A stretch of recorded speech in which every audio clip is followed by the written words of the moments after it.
Okay, so the question is which of the following has least freezing point? यानी कि इस question में हमें फ्रीजिंग पॉइंट कंपेयर करना है, बट आप ध्यान दीजिए सारे ही कॉन्सेप्ट सारे ही ऑप्शंस में जो कंसंट्रेशन की वैल्यू दे रखी है वो सेम दे रखी है, सेम परसेंटेज कंसंट्रेशन दे रखी है। यानी कि बेसिकली हमें इस क्वेश्चन में जो कंपैरिजन करना है वो वेंट ऑफ फैक्टर की हेल्प से कॉलिगेटिव प्रॉपर्टीज का कंपैरिजन करना है और कॉलिगेटिव प्रॉपर्टीज की हेल्प से हमें फ्रीजिंग पॉइंट को डिटरमाइन करना है। तो बेसिकली हम जो कंसेप्ट यूज कर रहे हैं that is went of factor.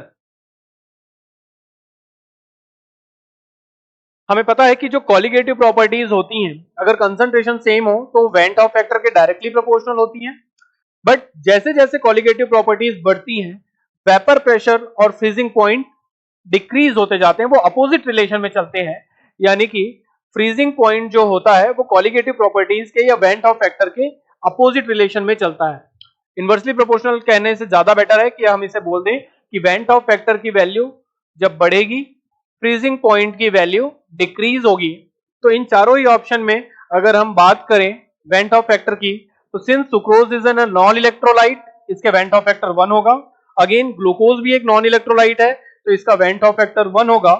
Sodium chloride अगर इसे हम 100% आयनाइज माने तो इसका वेंट ऑफ फैक्टर 2 होगा और कैल्शियम क्लोराइड का वेंट ऑफ फैक्टर हमें 3 मिलने वाला है। यानी कि अगर हमें लीस्ट फ्रीजिंग पॉइंट चाहिए तो हमें वेंट ऑफ फैक्टर की वैल्यू मैक्सिमम चाहिए और इन चारों ऑप्शन में मैक्सिमम वेंट ऑफ फैक्टर की वैल्यू मिल रही है ऑप्शन 3 CaCl2 में। यानी कि correct option will be option 3।